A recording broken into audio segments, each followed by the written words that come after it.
یہ دعا کی بہترین جگہ مانی گئی ہے. اور شب جمعہ کی وجہ سے ایک جملہ کہہ رہا ہوں. شب جمعہ میرا موضوع امام زمانہ بھی ہوتے تھے جس کا آج وقت نہیں ہے, لیکن ایک جملہ کہہ رہا ہوں. جب امام ظاہر ہوں گے تو امام زمانہ کہاں سے ظاہر ہوں گے؟ کعبے سے. پھر ایک ایک کر کے تمام معصوم آئیں گے نا. ہر امام دوبارہ آئے گا تو مولا علی کہاں سے آئیں گے؟ صفا مروہ سے. صفا اور مروہ کے درمیان سے مولا علی کا ظہور ہوگا, جو کعبۃ الارض جو مولا نے کہا میرا لقب ہے. لیکن سارے موضوعات بہت بڑے بڑے, بات کہیں سے کہیں جا رہی. تو صفا بہترین جگہ ہے دعا کی. بلکہ کئی دعاؤں میں یہ جملہ, اے خدا میں تجھے واسطہ دیتا ہوں تیرے ان اولیاء کا جنہوں نے صفا اور مروہ کے بیچ میں تجھ سے دعا مانگی. یہ بہت اہم جگہ. وہاں کی دعا کیا؟ اللہم اذلنی یوم لا ظل الا ظل عرشک.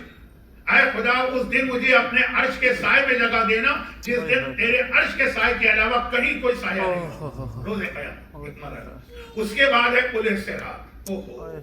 بال سے زیادہ باریک, تلوار کی دھار سے زیادہ تیز, آنکھ سے زیادہ گرم. ابھی میں مجلس پڑھ رہا تھا, میں جگہ کا نام نہیں لوں گا. مجھے یہاں پہ اس وقت 1 مہینہ ہو گیا ہے, 7-8 جگہ جا چکا ہوں.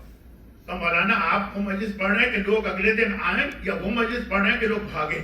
میں نے کہا کہ میں تو بہرحال نہ بلانے کے لیے پڑھ رہا ہوں نہ بھگانے کے لیے پڑھ رہا ہوں. میں تو قیامت کے دن اپنا جواب دینے کے لیے پڑھ رہا ہوں کہ جو مومنین کے سامنے گئے ان کو پیغام دیا کہ نہیں. تو قل الصراط, بال سے زیادہ باریک, تلوار کی دھار سے زیادہ تیز, آنکھ سے زیادہ گرم. اور پھر یہ ہے کہ ایسا بھی نہیں کہ اتنا مشکل ہو تو تھوڑا سا فاصلہ یہاں سے وہاں آدمی کسی طرح پہنچ جائے. 1000 سال تو اس کی چڑھائی ہے, 1000 سال پھر فلیٹ ہے, پھر 1000 سال اترائی. اتنا قل الصراط, یہ بھی ایک مرحلہ. اور پھر آخر میں یا جہنم کیا جائے. تو اب خلاصہ یہ ہے کہ جتنے مرحلے ہیں نا, اس میں 2 ایسے ہیں جس میں مومن کو عذاب ملتا ہے, کافر کو نہیں ملتا. کافر کے لیے راحت و آرام, مومن کو عذاب ملتا. یہ جملہ میں نے پڑھا تھا اور آگے بڑھ گیا تھا. تو لوگوں نے کہا وہاں جہاں میں پڑھ رہا تھا کہ مولانا یہ آپ نے کیا کہہ دیا, کچھ سمجھائی. میں نے کہا سمجھانے کا وقت نہیں ہے, لیکن کل جا رہا ہوں مسجد علی نیو جرسی میں, وہاں کیونکہ موت کا موضوع شروع میں ہوگا, زیادہ نہیں شروع. تو اس میں اس سوال کا جواب بھی آ جائے گا. تو آپ سنیے, اللہ مومن کو عذاب نہیں دینا چاہتا. پوری کوشش کر رہا ہے کہ مومن پہ عذاب آ ہی نہیں. اللہ کی خواہش نہیں ہے, اللہ بچانا چاہتا ہے. وہ مومن خود ہی ایسی غلطی کر. لیکن عذاب کسے کہتے ہیں؟ عذاب کہتے ہیں بیماری کو. بہت کوشش کر رہا ہے ڈاکٹر کہ آپ بیمار نہ ہو, لیکن خود ہی انسان بے احتیاطی کرتا ہے. جو چیزوں پہ پابندی لگا دی گئی ہے وہی چیزیں کھاتا ہے. اب میں شوگر کا مریض ہوں, کتنی میرے اوپر ہر مہینے ایک ملاقات ہوتی ہے اسپیشلسٹ سے, یہ نہیں دسترخوان پہ بیٹھتے ہیں, ہاتھ بڑھ جاتا. نفس تو ہے نا. تو اب یہ اس کا قصور نہیں ہے ڈاکٹر کا کہ اگر وہ کبھی آگے سرجری کرے اور کبھی پیر کاٹ کے ڈائبیٹک پیشنٹ کا دیکھا ہے نا, یہ ہماری غلطی ہے. جملہ مجھے یاد آ گیا جو آج شاید برسی کی مجلس میں اچھا تو نہیں. مشتاق احمد یوسفی کا ایک مشہور جملہ ہے جو میں اکثر کوٹ کرتا ہوں کہ یہ عجیب بات ہے, دنیا میں جتنی مزیدار چیزیں آدھی مولویوں نے حرام کر دی, آدھی ڈاکٹروں نے حرام کر دی. تو اب یہ ہے کہ ڈاکٹروں کی حرام کی بھی چیزیں سمجھ میں آ جاتی ہیں, لیکن مولویوں کی چیزوں میں اعتراض ہوتا ہے کہ بھئی اتنے مزیدار چیزیں حرام. تو خلاصہ یہ اپنی غلطی ہوتی ہے, عذاب اپنی غلطی سے آتا ہے. تو اللہ چاہتا ہے عذاب آئی نہیں مومن, آئے ہی نہیں. ویسے تو اللہ چاہتا ہے کسی بھی نہ ہو. 1,24,000 انبیاء اسی کام کے لیے بھیجے گئے, 12 امام اسی کام کے لیے بھیجے گئے. لیکن پھر جو بد بچا کے مومن آیا نہیں. اب اس نے غلطی ایسی کر لی کہ اس پہ عذاب آنا لازم, اس جملے کی الگ تشریح. تو اب کیا چاہے گا اللہ, کم سے کم عذاب آئے بھی نا تو تنہائی میں, سب کے سامنے نہیں. میں یہاں کی بات نہیں کرتا کیونکہ یہاں تو ہر چیز الٹی, حتیٰ آپ کے جو سوئچ ہے نا یہ بھی الٹے جو ہے نا وہ آن اور آف ہوتے ہیں. لیکن ہم نے پاکستان میں دیکھا کہ اگر باپ کو اپنے بیٹے کو ڈانٹنا بھی پڑے تو کوشش کرتا ہے کہ پبلک میں اس کو نہ ڈانٹا جائے, گھر کی تنہائی میں سب جاتے ہیں. عزت ہوتی ہے اپنی بھی, بیٹے کی بھی, خاندان کی. تو اب یہ برزخ اور قل الصراط وہ جگہ ہے کہ جہاں پر تنہائی, پرائیویسی, صرف ہم ہیں اور اللہ ہے اور فرشتے. قیامت تو سب کے سامنے ہے. تو وہاں پہ عذاب مومن پر اللہ نہیں دینا چاہتا. کوئی اتنا کم بخت مومن ایسے گناہ کر لیے, کم بخت تو میں غلط کہہ گیا, کوئی ایسا بدقسمت مومن, مطلب ایک ہی ہے لیکن وہ کم بخت ذرا سا نیگیٹو سینس دے رہا ہے, بدقسمت کہ اتنی اس نے اپنے آپ کو بیماری میں ڈال دیا ہے کہ اس کا عذاب برزخ سے کمپلیٹ نہیں ہوا تو مجبور ہے, ورنہ برزخ اکیلے ہمیں پرائیویٹ, ہمیں اللہ کوئی ہمارا عذاب دکھے گا نہیں. یزید کو کہنے کا موقع نہیں ملے گا کہ حسین دیکھو اگر مجھ پر عذاب آ رہا ہے تو تمہارا نام لینے والوں کا بھی عذاب آ رہا. نہیں عذاب. اور پل صراط یہ بھی وہ جگہ ہے کہ جہاں سوائے مومن کے کوئی قدم ہی نہیں رکھے. بہت مشہور حدیث ہے اہل سنت کے یہاں بھی ہمارے یہاں بھی کہ لا یجوز احد بالصراط الا من كتب له علی بن جواب. بولے صراط پر قدم ہی وہ رکھے گا جسے علی لکھ کے دے دے کہ یہ میرا شیعہ ہے میں اس کو اجازت دیتا ہوں. تو پورا پل صراط تو ہے مومن کے لیے بال سے زیادہ باریک تلوار کی دھار سے زیادہ تیز آگ سے زیادہ وہاں ہو گئی نہیں کافر. تو اگر عذاب دینا بھی پڑے تو کوئی اپنوں کے بیچ میں مل رہا. بہت بڑی چیز ہوتی ہے کہ انسان کو اگر کوئی ایسا مرحلہ ہو کہ جس میں ذرا توہین ہو رہی انسلٹ ہو رہی تو پرائیویٹ ہو یا اپنے والے ہو تو برداشت ہو جاتا ہے, غیروں کے سامنے برداشت نہیں ہوتا. اچھا برزخ جو ہے وہ اور پل صراط یہ مومن کے لیے. ہاں کچھ کافروں نے بھی اتنے بڑے گناہ کیے کہ ان کا عذاب تو فوراً شروع ہو جاتا ہے. قابیل کا واقعہ ہے, ابن ملجم کا واقعہ ہے اور کچھ واقعہ ہے. لیکن ایک تو بہت پھیلا دیا میں نے موضوع کو سمیٹتا ہوں تو خلاصہ سنی. برزخ کیا ہے؟ برزخ وہ ہے کہ اس میں بھی وہ مومن کے جس کے ایسے اعمال ہو گئے یعنی اس نے اپنے آپ کو اتنا روحانی بیمار کر لیا کہ اس کی سرجری ہونا ضروری تھا. وہاں دو حصے, دو سیکشن. ایک کو کہتے ہیں وادی السلام جو جنت نہیں ہے لیکن بس ایک چھوٹی سی جنت, اتنے ہی آرام سے آدمی رہے گا جیسے جنت میں رہے گا. اور ایک ہے وادی برہوت جو جہنم نہیں ہے بس جسٹ لائک ایک منی جہنم. وہ جہنم تو بہت بڑی ہے لیکن جہنم جیسا ہے جو اس کے ہمارے پاس روایتوں میں سین بھی آئے. وہی عذاب, وہی آگ, وہی کوڑے, وہی آگ سے بھرے ہوئے کنویں. اور جو جنت کے مناظر ہیں تو بالکل چھوٹی جنت, چھوٹا جہنم ہے. برزخ اصلی نہیں, اصلی تو ایسا ہے کہ آدمی سوچ بھی نہیں سکتا. تو یہ ہے مومن کے لیے. اگر نیک مومن ہے تو وہ برزخ میں بھی آرام سے سیدھا وادی السلام میں جائے گا. اور اگر گناہگار ہے تو وادی برہوت میں جائے گا. وادی برہوت پرماننٹ نہیں. کتنے گناہ ہیں؟ 10,000 سال کی سزا, اس کے بعد آ جائے گا وادی السلام میں. برزخ میں ہی شفٹنگ ہو جائے گی. کتنے گناہ ہیں کا 1,000 سال. کتنے گناہ, پنشمنٹ کیا ہے 50 سال. پنشمنٹ کے لفظ کو سمجھیے کہ سرجری, علاج. اس کو کتنا علاج میں ٹائم چاہیے کہ اس کو 10 سال لگے, اس کو 20 سال لگے. تو یہ برزخ ہے جو مومن کے لیے ہے. اچھا کافر کے لیے میں نے کہا سوائے چند کافروں کے جتنے اتنے گناہ کیے کہ ان کا تو عذاب سمجھے دنیا میں ملک الموت سے ہی شروع ہو جاتا ہے, ورنہ باقی کافر برزخ میں بڑے مزے میں ہوں. کتنے مزے میں ہوں؟ سورہ یاسین کی آیت من بعثنا من مرقدنا, اتنے آرام سے ہوں گے. سورہ یاسین کی آیت ہے نا کہ جب قیامت کا دن آئے گا اور اسرافیل سور پھونکیں گے تو یہ کافر اپنے قبروں سے کیا کہتے ہوئے اٹھیں گے؟ من بعثنا, کس نے ہم کو اٹھا دیا. من مرقدنا, مرقد کہتے ہیں بیڈ روم.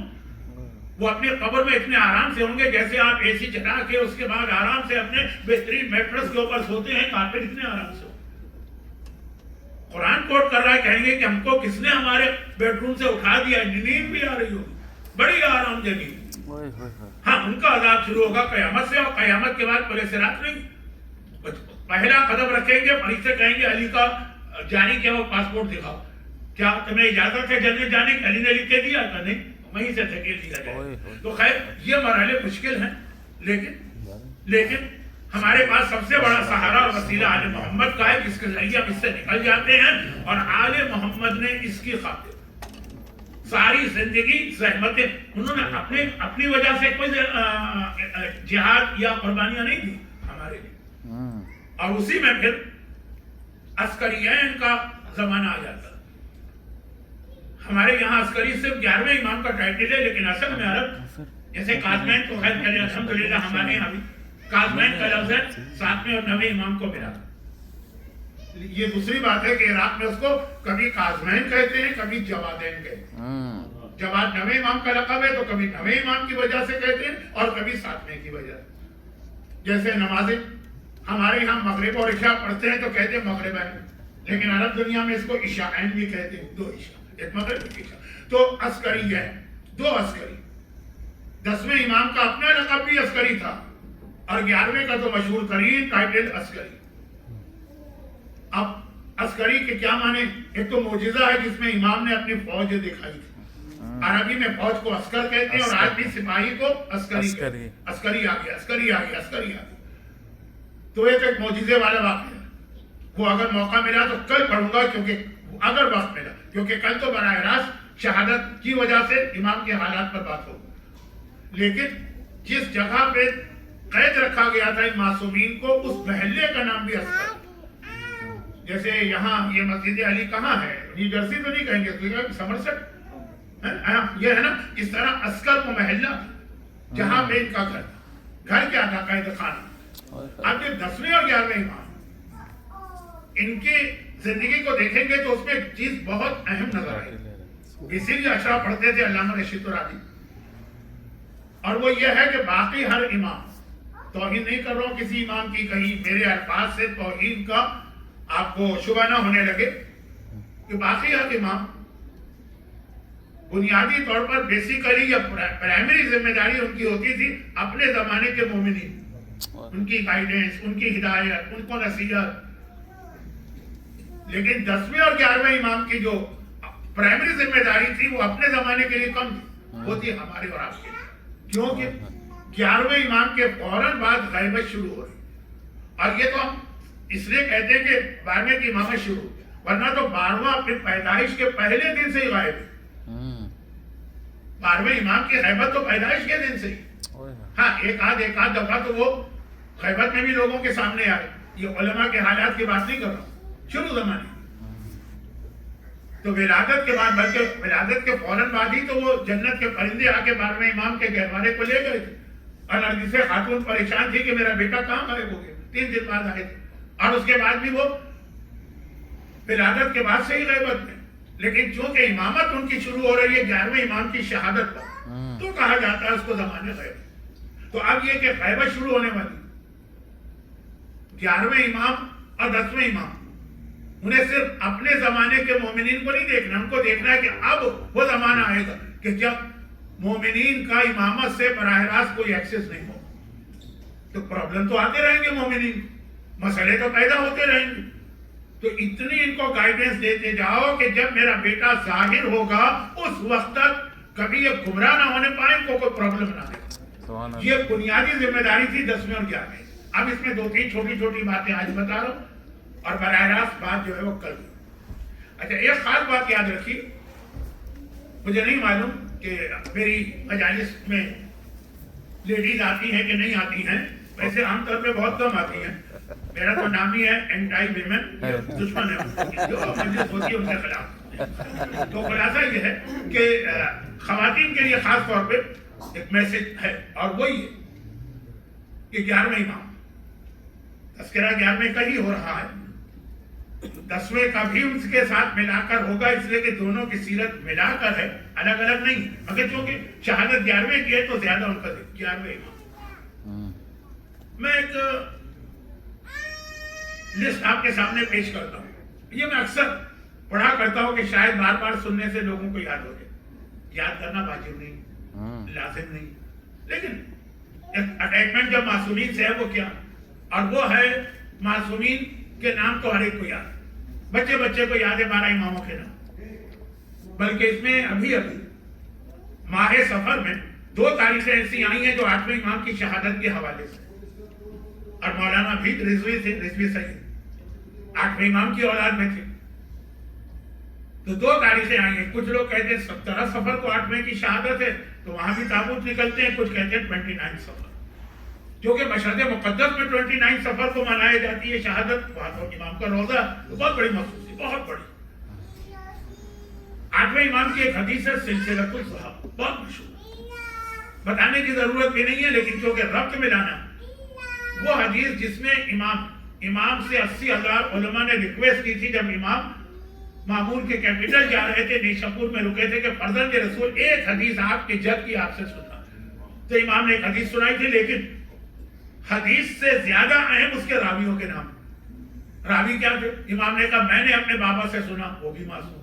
انہوں نے اپنے بابا سے سنا، وہ بھی معصوم. انہوں نے اپنے بابا سے، یہ سلسلہ پورا مشہور ہے، تو میں اس میں زیادہ وقت نہیں دے رہا. بہت اہم حدیث ہے. حدیث بھی اہم، من قال لا الہ الا اللہ تخلا اسنی و امنا من عذاب. لیکن اس کے راوی بھی بہت اہم ہے، سب کے سب معصوم. بلکہ مراجع کرام اور علماء کرام کا فتویٰ بھی ہے کہ مرنے والے کے کفن پر یہ حدیث لکھو، لیکن حدیث نہیں، اس کے راوی، جو عذاب قبر سے بچانے کا بہترین ذریعہ. خالی امام کا نام کافی ہوتا ہے عذاب قبر سے بچانے کے. اور عذاب قبر تو میں نے اس لیے کہہ دیا کہ عذاب قبر کی بات آ گئی، ورنہ